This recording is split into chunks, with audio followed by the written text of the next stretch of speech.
Mary Blessing, where are you located? Lagos, Nigeria. Awesome. Well, thanks for joining. And what time is it there? Six, It's seven, 4:06 p.m. over here four. now. Okay. 5 hour difference. Yeah, Awesome. Not too late. That's good. sure. Um, So we're all right. recording Well, now. perfect. Thank you. Welcome everybody to the UN SDG working group. This is, we actually haven't been around for a full year. We started in October of last year. So we're approaching our year anniversary. Um, I was trying to look at to prepare for this meeting. I wanted to see like look at our actions and our mission um and um the first thing on the agenda is the besides, if anybody else has anything they want to add, please update add it to the agenda, and we'll get to it if we can, if we have time. um but I wanted to just like go through, kind of have a reset, recheck, what are we trying to do here. Also wanted to introduce the students that we have just hired at GW OSPO, and I'm excited for their participation, and maybe they can help um, continue some of the work, the good work that we're doing, especially that Remy and his team have been doing. Give them a helping hand and take some of those things that are prototypes, and iterating on them and trying to deliver more capabilities. Because I think the mission that we have and the need, that the reason we founded this working group is still going strong. It's still needed.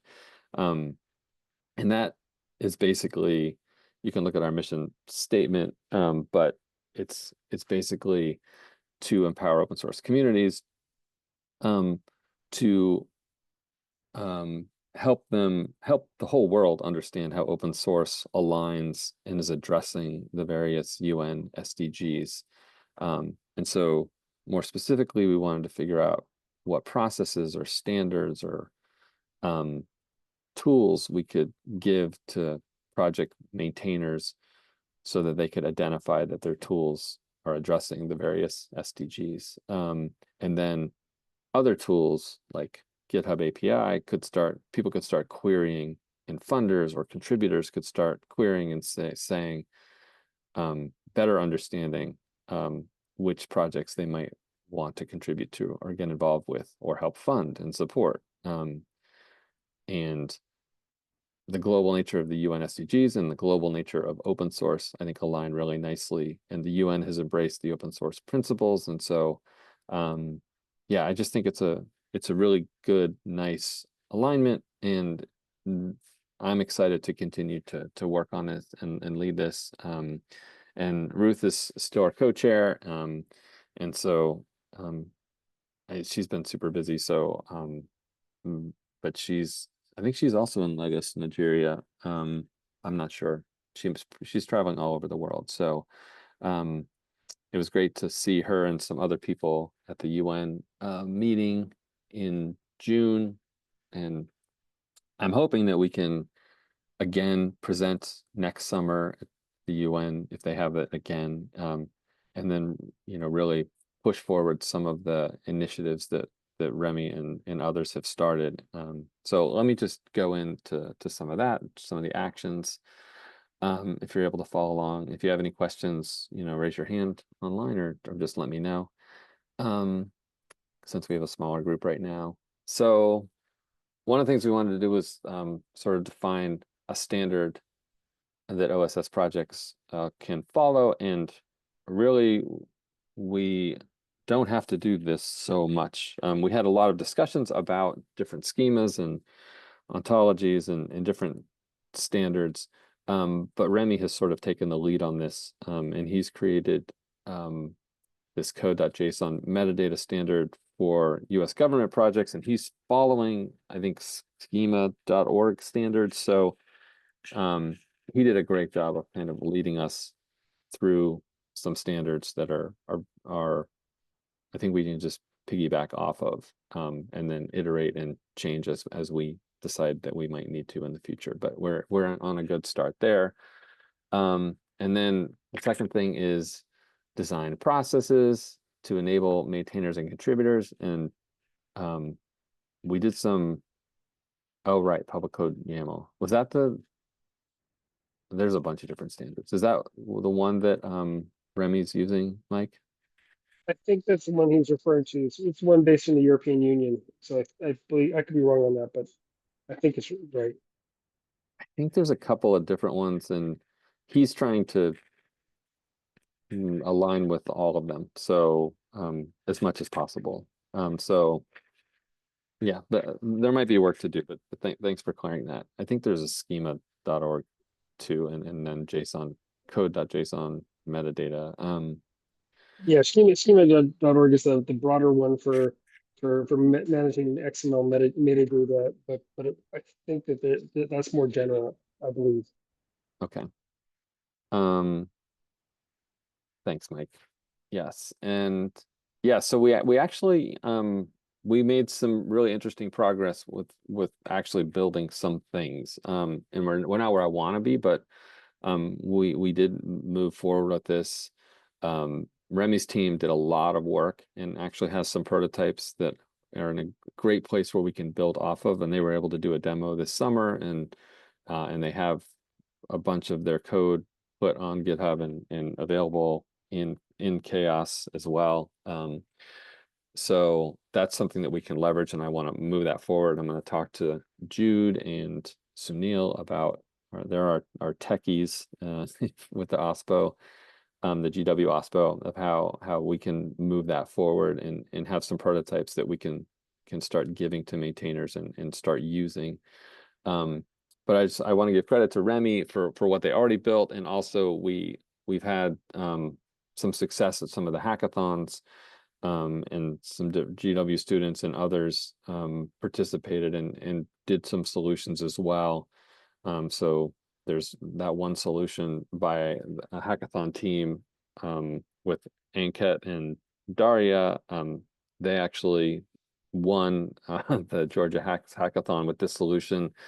And they that's something, it has some dependencies on AI that I don't like, but also has some cool features because of AI. So there's, oh, thanks, Mike. Yeah, so there's anyway, there's work out there that has been done, so we're not starting from scratch. And I'm excited about, how we can take this and move it beyond the hackathon prototype phase and start getting more regular, more solutions and iterating off of those solutions, and seeing what we can build to really help solve these problems. And then with respect to identifying existing CHAOSS metrics that are related to the SDGs, the CHAOSS metrics to me are really focused on health, and that's really important, but I don't know, and I'm not the expert in this, so I'm hoping that some of the previous members, like Ruth and Angela, and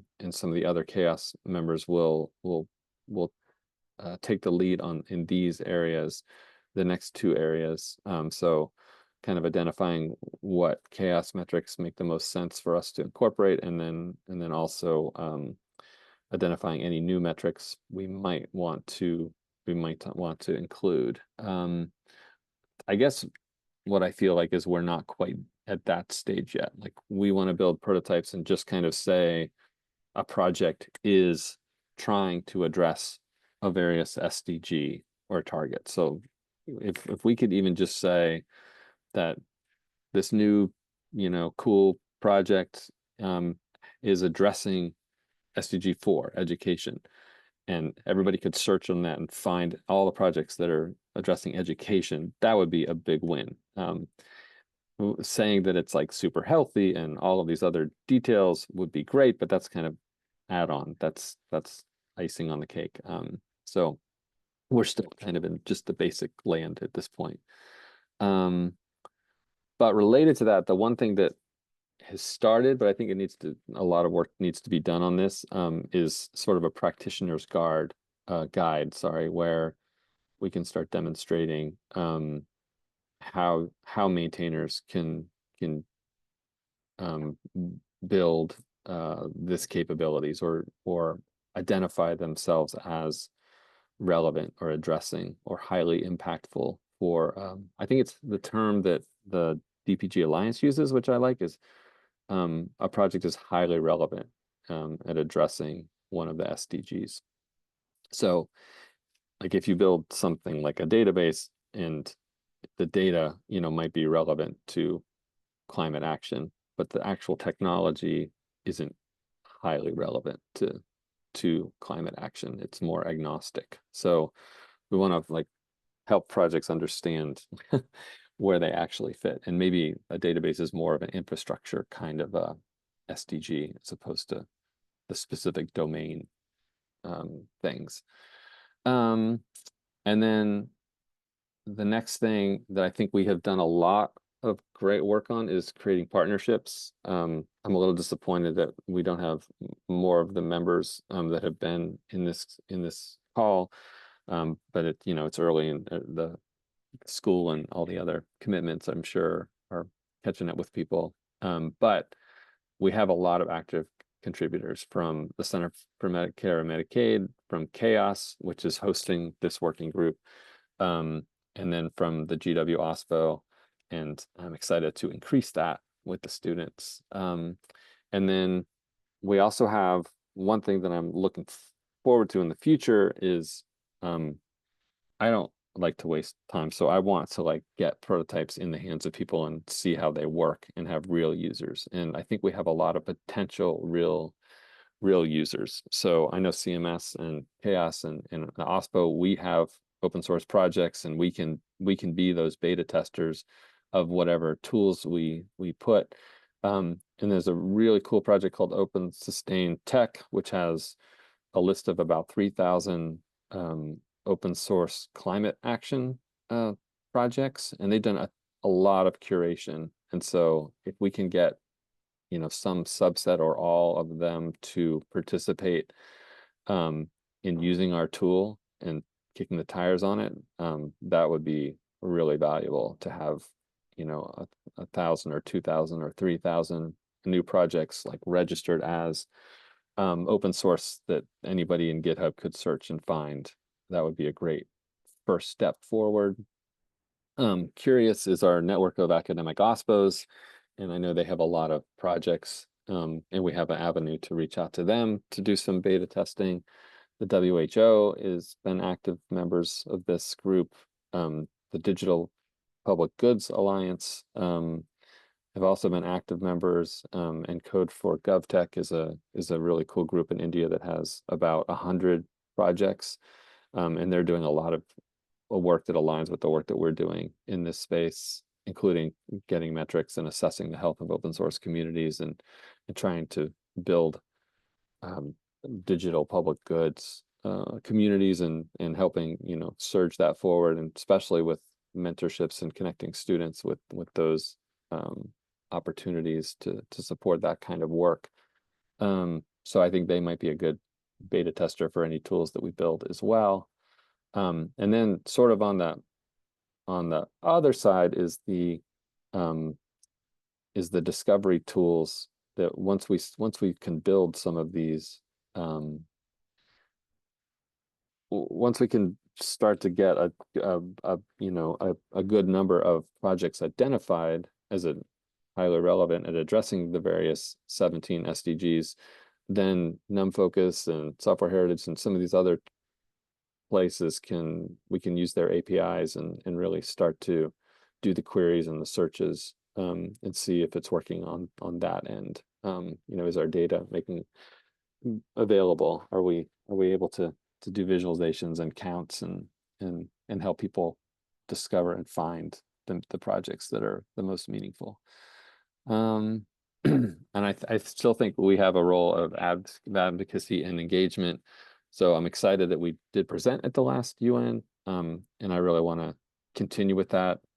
Michael Downey was going to get us an opportunity to present to the new UN open source organization. So I heard the UN, the way Michael explained it to me, the UN is comprised of about 50 different organizations, and they all have they all have gone, not all of them, but most of them have really gone heavily into open source now. And they're all trying to do it their own way, but they're also trying to collaborate. So they created an open source organization where they all can connect and start sharing better. And so we were going to get to brief that overarching open source organization at the UN, and talk about our plans and see how we can align with what they're doing, and also help. Maybe they have some evaluation criteria for meeting the UN SDGs, and we could see how we could make sure that our tool is helping with their evaluation or aligning with it. So I'm hoping that we can. Michael has said he wants to stay active in this community. So and I don't know what his role is right now, but hopefully we can continue to do that. Yeah, so that was the last thing. And then the last bullet that I had was I want to propose to have an architecture design meeting where ideally it would be Remy and the GW students and CHAOSS members, but also Mike or anybody else who is available who would like to weigh in on helping us design our prototype. And so in the past, I've done this before my old job, where I was a data engineer, and we would brainstorm and draw things on a whiteboard for an hour and a half, and talk through solutions so that Sunil and Jude, that when we're going forward, we have a more of a clear path forward, or an idea, for what we want to do. And in that one, it's a really fun meeting, but two, it's also an opportunity to have some different experts in the room that can give their opinions on the different trade-offs and help bounce ideas back and forth. And it's always nice to when somebody can say, oh no, I tried that, that's not going to work, and then you don't have to go down that path, and you can hone in on a way of, or a proposed architecture that, with a stack that you're really happy with, that's something that you think is going to be a good solution going forward, that you've discussed, and talked through the trade-offs. Yeah, so that's all I had. Looks like Mike had to drop off. Mary Blessing or anybody else, do you have any questions or any thoughts?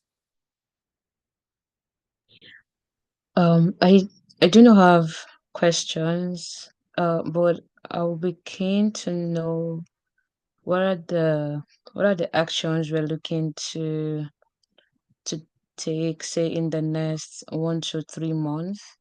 Because this looks like a lot of action item, and they're really incredible. But like if we can narrow it down to the like milestones we'd like to hit it for like each month or each quarter, like how would you propose we start taking on these action items? That's what I'm trying to say. So those actions that I listed were those were what we had done this past year. So I'm not proposing that we do all that. I'm proposing that we build off of what we already had and keep the momentum going. So the only action I'm actually proposing is continuing Oh, these bi-weekly meetings, and then having a separate architecture design meeting. oh, okay, all right. Got that now.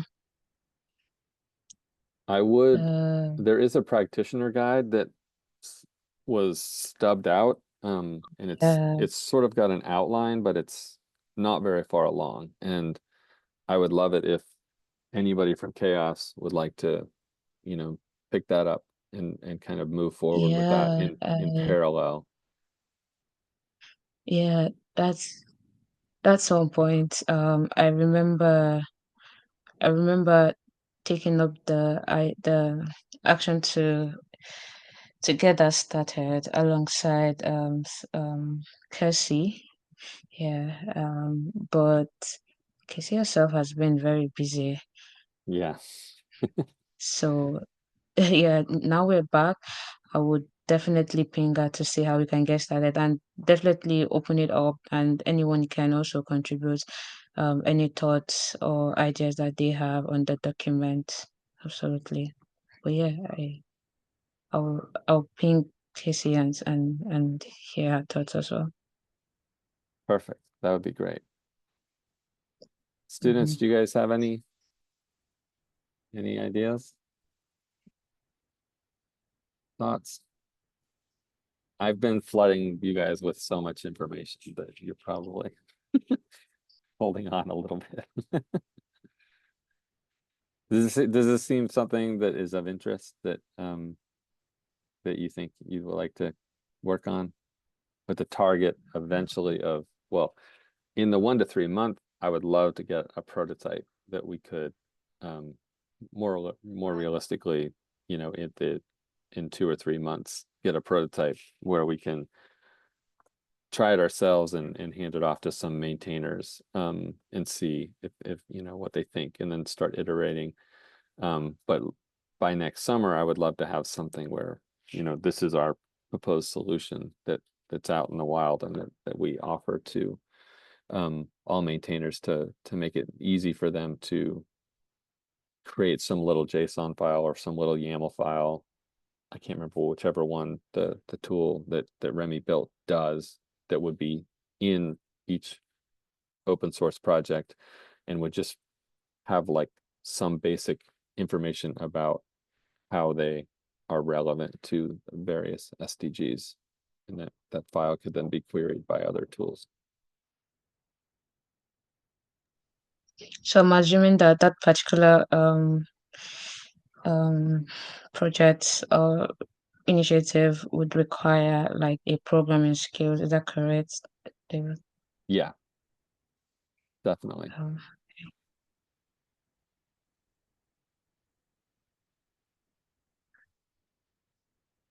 And we have we already started that. Where is it? Did I include it? I don't know where it is. I'll have to find it. But Remy already put the project in CHAOSS on the CHAOSS GitHub. So we can just keep iterating, building off of that project that he loaded up there. And I'll work with Sunil and Jude offline to start that. But if there are other CHAOSS developers who are interested in supporting that, we're happy to grow a community around building this project and maybe giving it a cool name and all kinds of stuff. And ideally, Remy and his team, need to reconnect with them, but ideally they would all be involved as well. He's got the US government as his customer. So anything he does, he has to like, it has to be, we're sort of like a side project for him. If it aligns, he can do it. If it doesn't align with his employer, then it's a little bit different.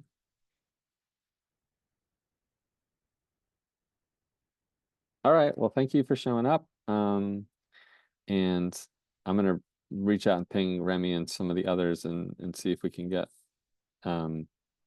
more attendance in 2 weeks from now. But thank you. And let me know if you have any questions. Take care, everyone. All right. Thank you, David, for Thanks. facilitating. Bye, Thanks, everyone. Mary Blessing.